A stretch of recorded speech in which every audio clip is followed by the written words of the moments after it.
तपेश्वर बाबू, मैं हाथ जोड़कर विनती करता हूँ, आपके पांव पड़ता हूँ। ईश्वर के लिए मेरी बात मान लीजिए।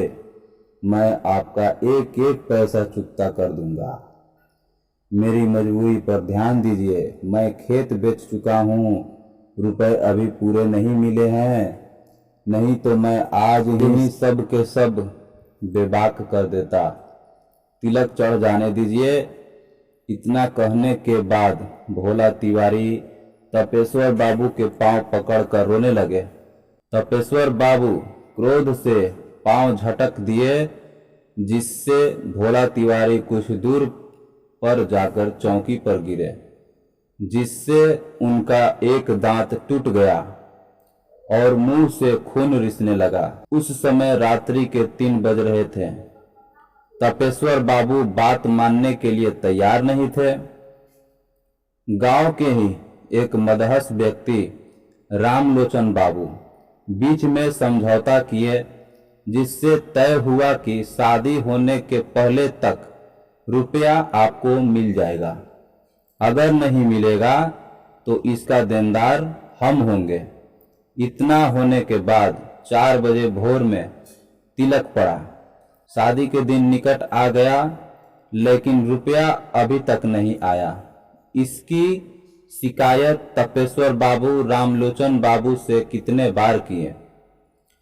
हर बार एक ही जवाब मिलता, वह नहीं देगा तो हम देंगे, आप भरोसा रखिए। रामलोचन बाबू को पूरा विश्वास था कि भोला तिवारी रुपया अवश्य देंगे। समय बीतता गया, शादी का दिन भी निकट आ गया। रामलोचन बाबू के कहने पर तपेश्वर बाबू बारात में गए। उस समय भी भोला तिवारी से बकाया राशि जो 15,000 था मांग किया गया, तो वे बोले पहले दरवाजा लगाया जाए, रुपए की व्यवस्था है, आपको दिया जाएगा, घबराइए मत। उनकी बात को मानते हुए दरवाजा लगा।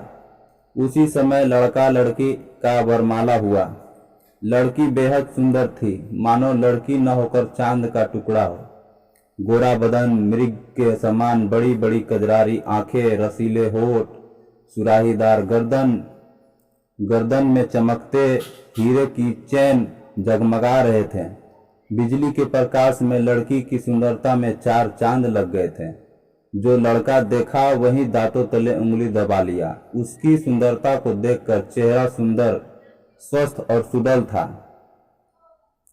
लेकिन हीरे की पहचान तो जोहरी करता है। नाश्ता के बाद बारात जनवासे पर वापस आ गई।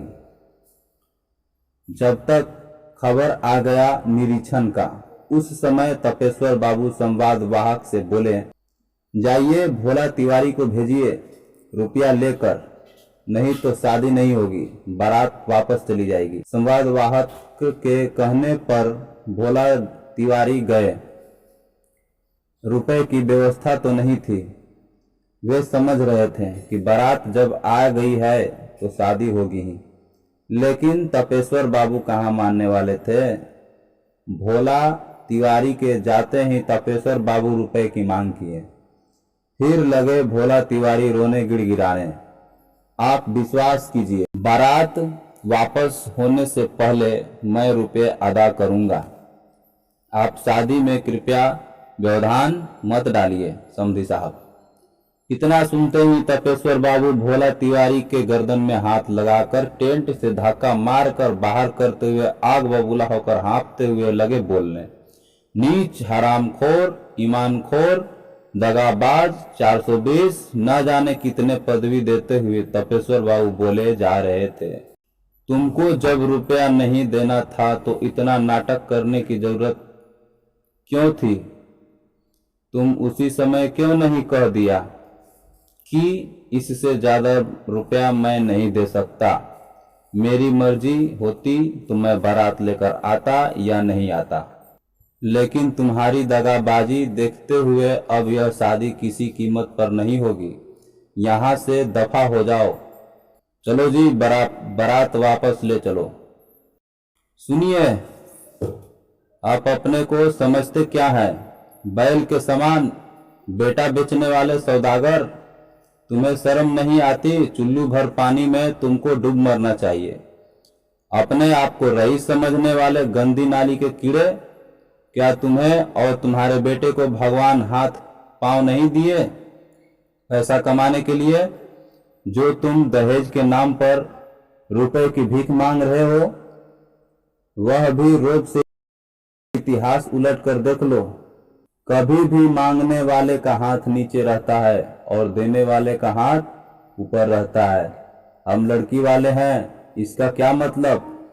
क्या तुम्हारा बेटा 9 माह में जन्म न लेकर साल भर में जन्म लिया? जिस तरह तुम बेटे को पाले हो, उसी तरह तो हम अपनी बेटी को पाले हैं। एहसानमंद हो तो तुम्हें मेरा होना चाहिए, जो कि हम अपने खून से सींचकर खिला पिला कर अपनी औलाद को सदा के लिए तुम्हारी गुलामी करने के लिए दे रहे हैं। इस बात का तुम्हें तनिक भी एहसास है? एक करकदार आवाज वातावरण में गूंजी, जो भोला तिवारी के भाई महेश तिवारी की थी। इस बात को सुनकर गांव वाले नौजवानों के साथ बारात में आए। नौजवानों ने तालियों की गड़गड़ाहट से वातावरण को गुंजा दिया। रामलोचन बाबू सब तमाशा देख रहे थे।